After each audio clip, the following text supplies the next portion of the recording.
Hello and welcome to 𝐿𝐭𝐴𝐧𝐧𝐞𝐿 Serie A Matchday 22, and this is a good one, great weekend. We have Juve, Napoli, we have Roma, Milan, and we have Inter again. Leo, it's not enough what they have against big teams. They don't win, they crumble, but perhaps it's enough to win the Serie A as they have a healthy gap now.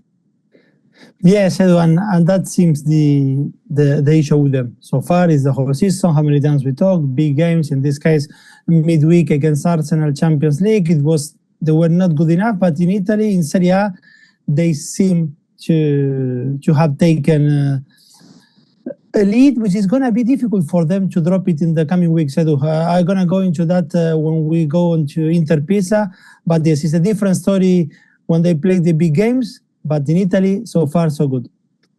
Well, let's go then, because the first game is Inter Pisa. Just remember, guys, of course, that we want to know your opinion. Do you also see Inter champions in this Serie A? And of course, if you enjoy our videos, press the like, subscribe. Let's go on now with the show.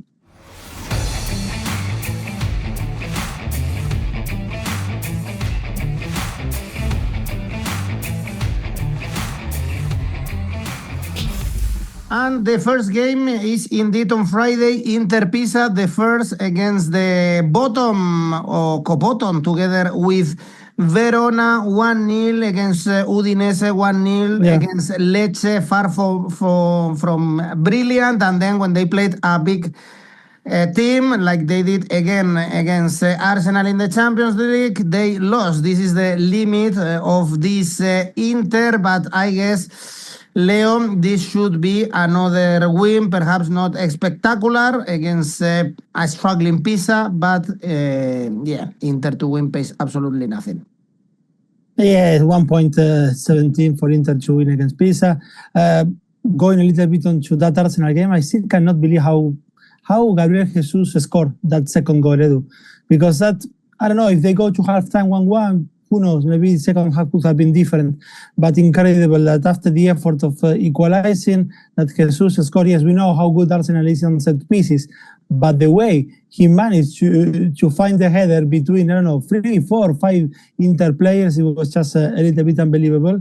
But it's a great chance, this one, for them, Edu, to stretch the distance to 6 and 9 points, respectively, against Milan and Napoli on Friday night. And as I was saying, in the coming weeks, they're going to have a great opportunity, Edu, to cement the leadership in Serie A Inter, because Milan plays Roma on Sunday, and then they're going to play Bologna and 𝐿𝐴𝐴𝐵𝐻. So very tough 3 games coming for Milan. Napoli plays Juventus this Sunday, and then they're going to play a resurgent Fiorentina before they face Genoa away. But Inter, in the next 3 match days, they play all 3 promoted sides. It's Pisa, Cremonese, and Sassuolo consecutively. So they could potentially arrive to Matchday 25 against Juventus at home with a bigger gap behind them in the table. In Udine, they dominated all game. They scored early, and we know what happens in Serie A, how difficult it is to beat Inter once they score early. In the Champions League, again, with the different opposition, things are also different. Lautaro scored a great goal in Udine. He has 11 this season. I think one of the great positives for Inter in Serie A is how well the 4 strikers have worked and complemented each other so far. We have seen Boni, Turana, and Esposito doing well. Esposito has shown a good understanding with Lautaro. Both assists he gave to him were worth 6 points. Atalanta and also with Udinese, both away. Thuram and Lautaro, we know how well they can work together, and also Boni has comfortably stepped up coming from Parma. The 4 of them are also very important to defend the set pieces in Inter's own box, as 𝐿𝐴𝐵𝐻𝐿 keeps saying. 𝗵𝗵𝐵𝗍𝒃, after some games in which his mistakes provided chances to the opposition and made Inter lose points. With Udinese, he was good. Inter actually has conceded 3 goals in the last 6 Serie A matches and kept a clean sheet in 4 of those last 6 games. She was rotating, and it's understandably this is going to be the 3rd game in the last 6 days for Inter. Pisa rescued a very good point against Atalanta at home and managed finally to score again in that condition. It's 4 draws in the last 6 for Pisa. They have added Chilean midfielder Felipe Loyola from Independiente. He can play as a 4, as an 8, or as a 6. Someone who likes to arrive to the box. I think it's a good addition. As we said, 1.17 for Inter. So to take the odds higher for me is Inter to win 2-0, 1.75. All right. Well, I'm not sure if it's enough for 𝐿𝐵𝐵 to win the Serie A. Will depend also how far they arrive in the Champions League, but it looks like the gap with the top teams in Europe is getting bigger this season, but probably they are gonna get the Scudetto, so fair enough. On Saturday, como Torino, we saw another 𝐿𝐵𝐵𝗀𝐻 show against Lazio in a big stadium like Olimpico. This 𝐿𝐵𝐵𝗀𝐻 is one of the faces of the season in Italy. They bounced back after the defeat against Milan, only 2 points away from Juventus. Torino, Leo, lost to Roma. It's 3 consecutive defeats. Now in Serie A, this Torino is always a strike team, 3-4 defeats, they 1-2 wins. But this Como is really entertaining. That's the point. No, they are. They are, Edu, and they were excellent in the capital on Monday night. And they were ahead as well after only just 1 minute with Baturina. The Croat is good, to be honest. I didn't know much about him before he arrived to Como.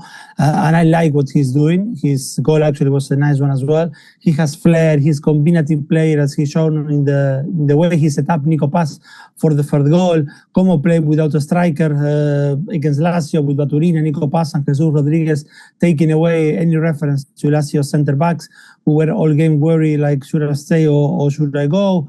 Then you have, of course, 𝐵𝐵𝗀𝐻 being decisive again. Some moments of magic. His shot for the second goal was that, or for his second goal, for the third one of Como, was clinical and magical. You could argue how come they left him alone so much at the edge of the box, but still it will require a great technique to do what he's done to score. He could have scored a hat-trick because, yes, he missed a penalty. Anyway, 8 goals for him this season. Terrific numbers, to be honest. It was an important win as well for Fabregas after a week in which he was criticized a lot because of his comments after Milan's defeat, when he said that they were lucky to get the 3 points because within many other things, Como touched the ball 3 times more than Milan. Allegri said that afterwards that Fabregas was disrespectful to Milan. The 𝗀𝗵𝗀 came into the picture, rescuing Fabregas and saying that he cannot understand the envy that some managers have on Fabregas, and that he went through the same criticism when he was the manager of Sassuolo and trying to play differently in Serie A. In the reverse fixtures, Como had a feast in Turin. We remember that 5-1 thrashing away. The defeat with Milan was the first one at home for Milan, for Como since March. But Torino, I think, should not provide the risk here for a second home defeat. They were once again very poor. The defeat with Roma should have been 3 or 4-0. We said last show that the Serie A encounter with Roma was going to be different than what happened in Coppa Italia. They are at the back of 4 defeats in the last 5, and they conceded twice in each of those 4 defeats. My take here, Como to win 1.68, good enough, and also 𝐿𝐵𝐵𝗀𝐻 to score or to assist, odds of 2. All right, Leo, and one of the big news of last weekend was the passing of 𝐜𝐭𝐚𝐲. We saw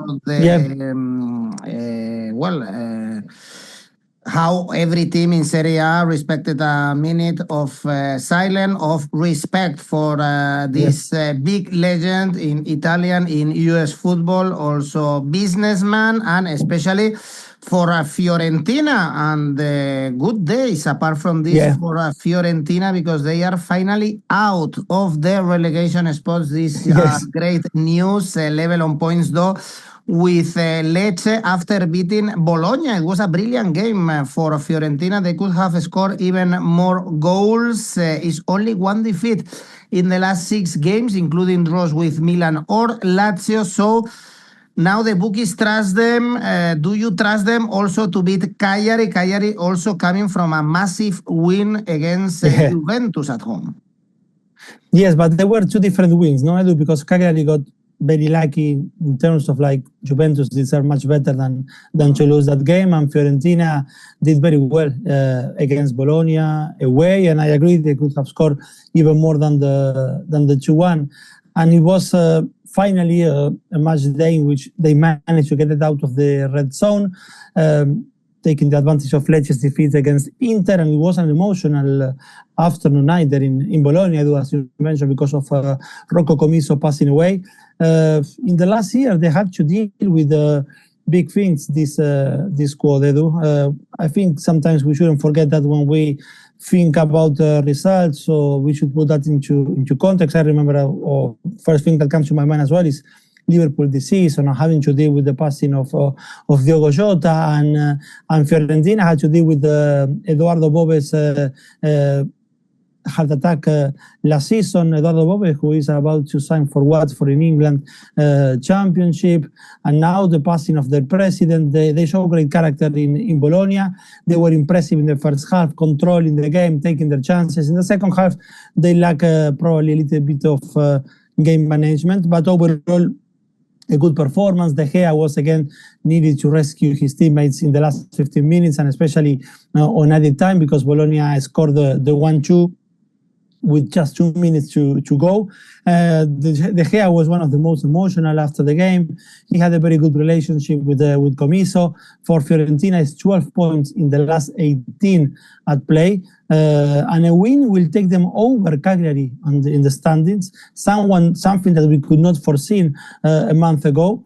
These 6 pointers come at the back of the biggest winner of the season for the Sardinians. We mentioned the 1-0 against Juventus, but yes, did they deserve the 3 points? Well, probably not. But who cares if you're a Cagliari supporter? They were suffocated for long periods, and when 𝗀𝗻𝐿𝐴 scored 20 minutes into the second half, that was the first time a Cagliari player touched the ball in Juventus box, in that half at least. Elia Caprile, the goalkeeper, was man of the match and showed again why he is coveted by Milan and others.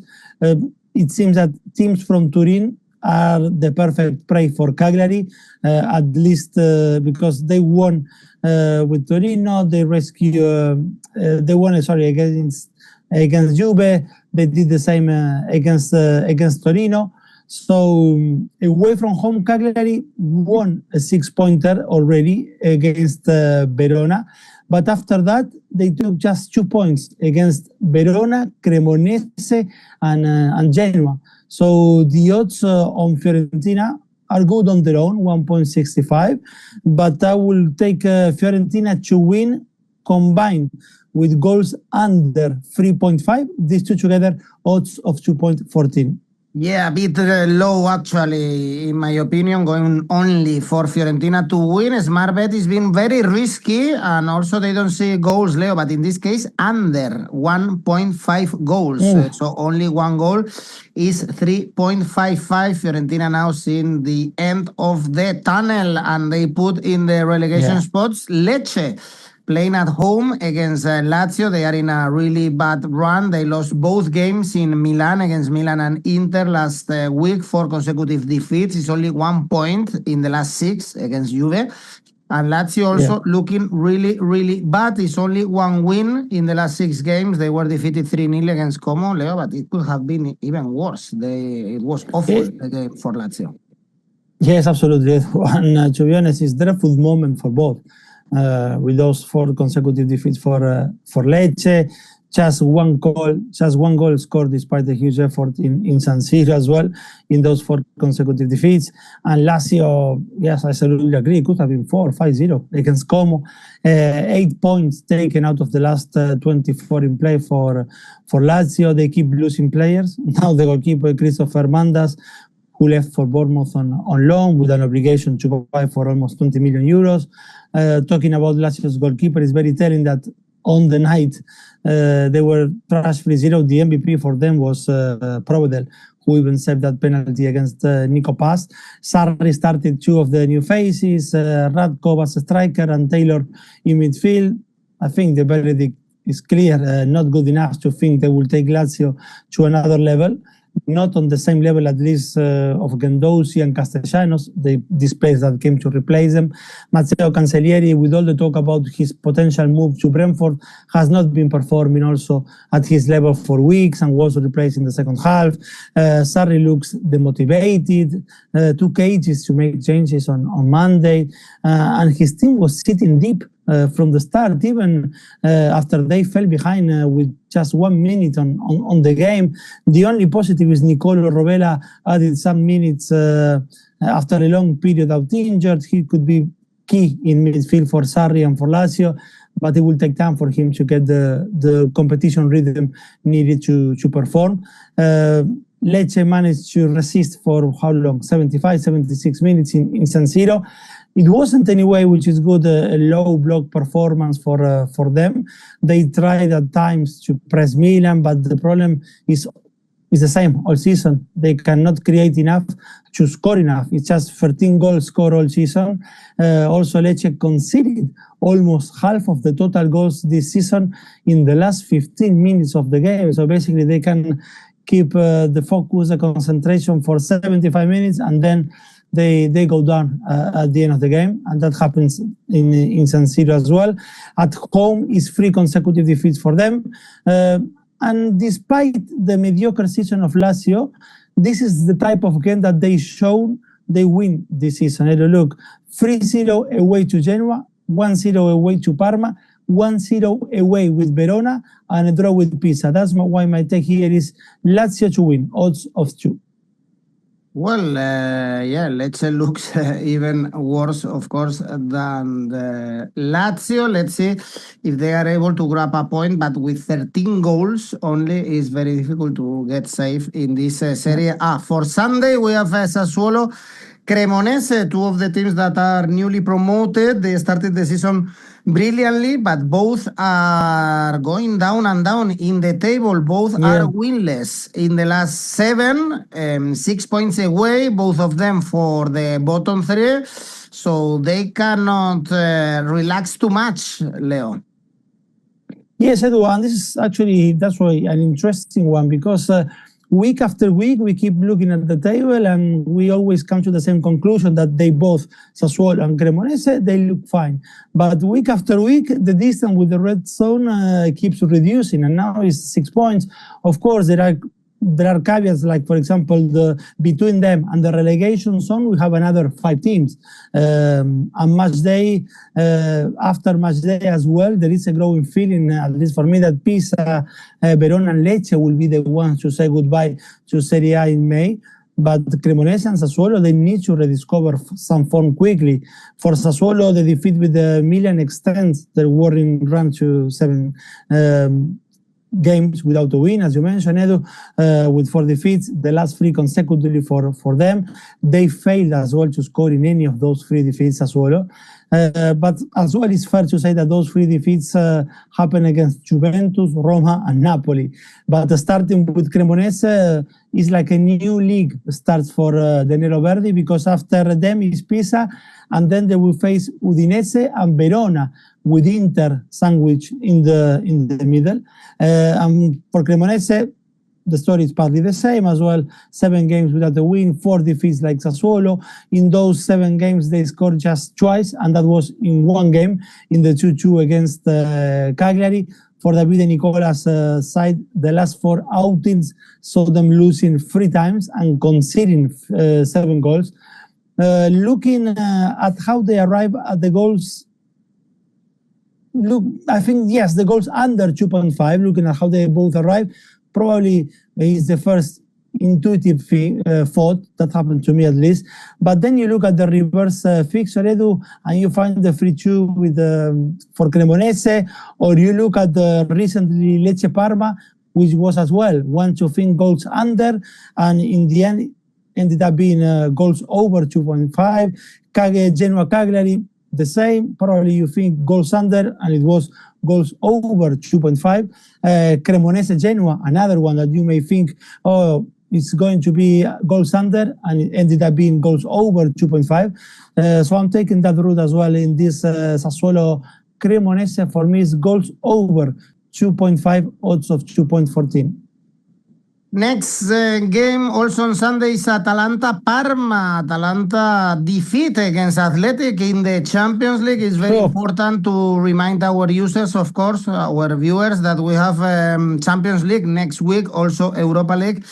So be careful when betting in these Champions League teams, Leo, because perhaps Atalanta have an eye in their game next week. They are 5 points from 𝐿𝐵𝐺𝐻, still in good form in Serie A despite that defeat, unexpected one in the Champions League against Athletic. And Parma are coming from 2 goalless draws with Genoa and Napoli. So perhaps here also we don't see many goals. Yes, difficult to see them. And having as well the Champions League coming for Atalanta is another way as well of thinking, okay, maybe Parma can take something here. It sounds a bit crazy, Edu, but if Atalanta would have won against Athletic and they started actually ahead with the 𝐿𝐵𝐻𝐻 scoring, they would have been third in the standings behind Arsenal and Bayern Munich because they would have taken 16 points. But they already secured a playoff spot, which is very good. And then they will have to see how kind or not is the draw for them, although last season was Club Brugge, who knocked them out on playoff, not a giant. On Wednesday, Nikola Kristovic scored again. He's 4 goals in the last 4 matches in all competitions for him. Or maybe that they are already secured a playoff spot could give the chance to Palladino to rotate and focus probably on what is coming on Matchday 23, which is a visit of 𝐿𝐵𝐻𝐻 at the lake, Edu, which is going to be another important game for them. The draw with Pisa, probably a little bit painful, especially after 𝐿𝐵𝐻𝐻's result in the capital against Lazio, and also because they scored with 7 minutes to go. And they conceded the equalizer almost at the 90th minute of the game. Anyways, 7 without defeat for them in Serie A with 5 wins in that run. Before Pisa, they took 3 consecutive clean sheets alongside those wins, but now it's 4 goals conceded in the last 2 matches. On the other hand, Parma is now the one at the back of 2 consecutive clean sheets after the 0-0 with Napoli and Genoa to keep the 6 points distance with the red zone. Away from home, 3 wins and 2 draws in the last 5 for them is good. So again, I think there is room here to believe that Parma can continue a good away run. That's why I might take Parma Asian handicap plus 1.5, odds of 1.68. And indeed, with Atalanta with an eye in the Champions League. And then we have Genoa-Bologna in really poor moment for Bologna, the worst of the season. Only 1 win and was in Verona in the last 9 Serie A games. So really, really poor form. And now visiting Genoa is not easy to go there, even if they are struggling a little bit. They are only 3 points from Lecce, but getting points here and there against Parma, against Cagliari, against Milan. So I would back Genoa somehow. Leo, I don't trust Bologna at this moment in time. Yes, it's a strange moment of the season for Bologna, and it has been like this for a long period, I would say. But yes, because they have a very good start of the season, even though they are having this moment with a lack of consistency, with just 1 win in the last 9. Because of that very good start, is that they can still look up and see that European spots are only 7 points away. It's been like a mixed feelings of last week for Bologna, because they went back to winning ways. That last win, or only win in the last 9, it happened before they faced Fiorentina. That was the game you mentioned away against Verona, that game that was postponed because of the Super Cup. But then 3 days after, they were poor again against Fiorentina. With Verona, they had almost their attacking force, all of them scoring, Orsolini, Castro and Odegaard. But then on Sunday, the 3 of them almost haven't touched the ball, or they weren't decisive for Vincenzo Italiano side. Skorupski returned to the matchday squad against Verona. He didn't play against Fiorentina, but now Italiano already said that he's going to be back to be Bologna's number one. He will start against Celtic on Thursday night, and then with Genoa too. The team, there's kind of like, yes, stagnation with the team, and I think it's also a reflection of performance with some players. Orsolini, amazing start of the season, the main man in attack, being called to the Nazionale, and since November he's starting games sometimes, some other times he's been dropped. Santi Castro is not yet as young as he is. Number 9 to trust he's going to get into double figures. The pattern with Castro is he scored 1-2 games consecutively, and maybe then nothing for the next 6 or 8 matches, and then back again to scoring. 𝐻𝐸𝐴 was fantastic last season, but this one he starts and stops very often because of injuries.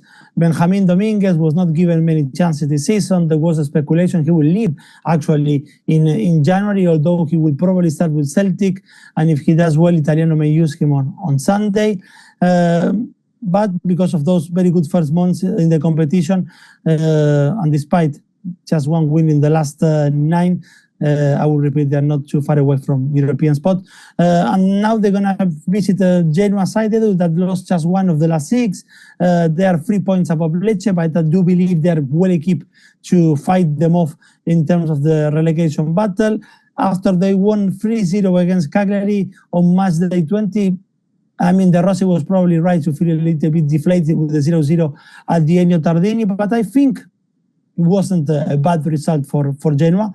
Of course, not many at the bottom teams counted with Cagliari beating Juventus, and that is why probably the point may not look as good as it should be. But still, I will trust this Genoa side. I do my take here. Genoa, first half double chance combined with goals over 1.5 in the 90 minutes. These two together, odds of 1.98. Now the 2 games where we are going to keep our eyes in Italy. Yeah. First one, Juventus Napoli. Different feelings from the European games. Juventus won, beat Benfica. Napoli only drew with Copenhagen. Always problems with Napoli when traveling, also when playing in Europe. This is something about Conte more than Napoli. Yeah. In the last games, if we take the head-to-head between these two teams, especially Napoli is very dominant. In Torino, we saw Juventus recently getting the points, and they've improved a lot. Under Spalletti, perhaps, as you mentioned before, they miss a number 9 to get the chances they had, for instance, in Cagliari, but also this Napoli is coming hurt, Leo, but they deliver in the big games. So for me, it's impossible, to be honest, to go 1x2, although I really love the odds for Napoli. Look, Napoli to win pays 4. I think is a lot. I would put the odds really balanced, right? I wouldn't take apart one from the other, to be honest, in this game.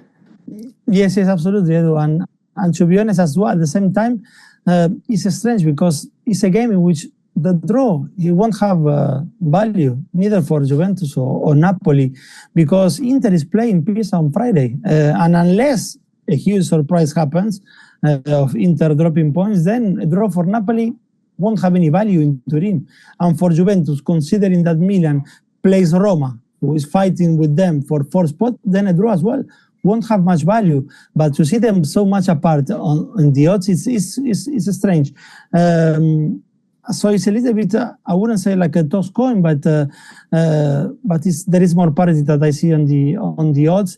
And Juventus, yes, you could tell, or you could see, because of as well what happened in midweek, they could be a slightly favorite, but Napoli in these big games they tend to do well. Juventus was unlucky not to take anything in Sardinia. I mean, they should have won that game probably, let alone at least getting a point. Cagliari won the game despite having an XG of only 0.16, which tells you that they haven't created almost anything. And Juventus, yes, they missed chances again, which put the spotlight on Jonathan David and Openda once again. They rush many times to take the shot, which is a sign of low confidence as well. They are powerful and speed, both of them, so why not to rely on that more than rushing their shots. With David, the hope was that after his 2 goals against Sassuolo on Cremonese, that will point to a finish of his dark period in front of goal, but in Sardinia he played poorly again. Twice in the past week, Juventus put an offer to get 𝐿𝐵𝐵𝐿𝐵 Mateta from Crystal Palace, which was not accepted, but now the player on Wednesday night or during the afternoon, he handed the transfer request to Crystal Palace owner, so we will see what happens with Mateta. The one who appears close to land for Juventus is 𝗀𝐻𝐻𝐿, who has 27 goals in 49 games for Fenerbahce, but since the arrival of John Duran, he's seen his minutes reduced. And Napoli will visit at the back of that draw in Copenhagen, which was a must-win for them. But they were not convincing, despite playing 11 against 10 for almost an hour. 3 minutes after the red card, 𝐼𝐾𝐿𝐵 scored, so everything seemed like the stage for them to almost confirm the playoff spot, and now they are left to wonder what is going to happen on last match day, and they're going to face Chelsea, who also needs to win to confirm their place in the top 8. So it's going to be a tough week for Napoli and for Conte, who was furious for not taking the win in Copenhagen. Lukaku was in the bench but not used. Lorenzo Luca continues with disappointing season. They are missing the spark of David Neres in attack for me. McTominay summed up very clearly the mood when he said it was unacceptable for them not to have won the game. With Sassuolo last weekend, they started well with 𝐿𝐵𝐵𝐿𝐵 scoring inside the first 10 minutes. They had chances to close the game in that first half, but they gave Sassuolo a lifeline because they dropped too much in the second half. For Juventus to score, it seems they will need 𝐜𝐿𝐵𝐿𝐵, Miretti, McKennie, or someone else to score, as it happened against Benfica. But playing at home, only Inter have scored more goals than Juventus. And playing away, Napoli is the 5th best team in terms of goals in Serie A. I won't go 𝑋1, 𝑋2 here, Edu. My take is both seem to score yes, odds of 2.16. And despite the value I wanted to highlight on Napoli to win, our smart bet is going for Juventus to win. The smart bet is taking this 2.13 odds. For Juventus, also goals. In this case, 1.5. Over 1.5 goals is 1.58. Great game, and this one.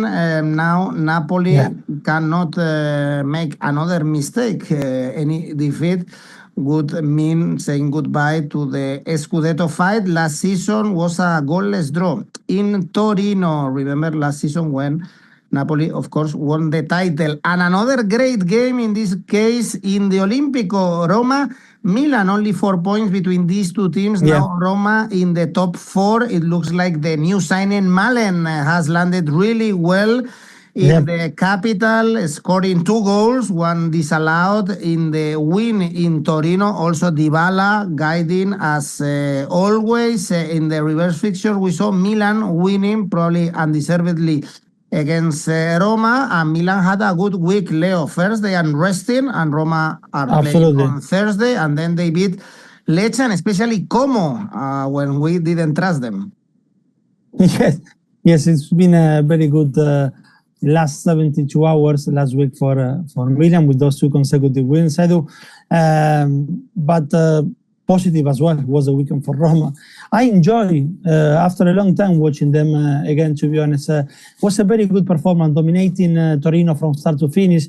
The 2-0 was too short. It was a good debut, very good debut for Milan. I think in half an hour he did more than Ferguson and 𝐿𝐵𝐵𝐿𝐵 all season.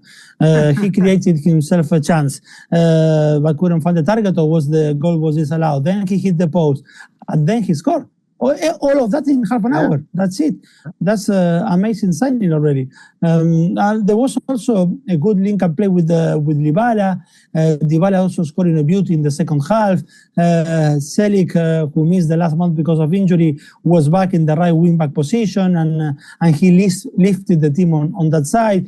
When Pellegrini got a knock at the start of the second half, and Soulé came in, he had again that connection with the Dybala, which Roma needs, and that is also possible when you have a mobile striker like Milan, someone who can play between the center backs or who can drop to the sides. One that did the other way trip, because Milan came from Aston Villa to Roma, and now the one doing the other way around is Leo Bachanian, who returned to Villa after 7 months on loan, in which he was mostly injured. So a loan to forget, did not work out for Roma and neither for the player. Let's see if Ranieri manages to get Matchday from Tottenham. That would be a very good addition, I think. Ranieri also wants 𝗛𝗲𝗄 from Spurs. I'm not a big fan of 𝗛𝗲𝗄, but he knows Serie A from his time at Genoa, and Gasperini needs someone when Hermoso or Ndicka are not available. Gasperini was also very clear that for him the most important game this week is not Europa League on Thursday night, but Milan on Sunday. And Milan, the luxury of not having midweek games, they could lose a lot of 𝐋𝐿𝐴 to Aston Villa, so something to have a look before the end of January. They have 𝐜𝐿𝐴 in doubt because of a knock. And actually was 𝐜𝐿𝐴 the one who provided the assist to 𝗀𝗏𝗏 to break the lock with 15 minutes to go. First goal of 𝗀𝗏𝗏 in Serie A with that magical assist from 𝐜𝐿𝐴. Tom Rennie must not be a very happy man after seeing 𝗀𝗏𝗏 scoring straight away, or almost straight away for Milan. Allegri started with Pulisic and Leao in attack, so 𝗀𝗏𝗏 could become the one who in games like last week with Lecce, with opposition sitting deep, when you are going to end up crossing the ball, often you need someone who could do the job between the center backs. As much as Allegri sees Leao as a number 9, he's not equipped, I think, for to do that job.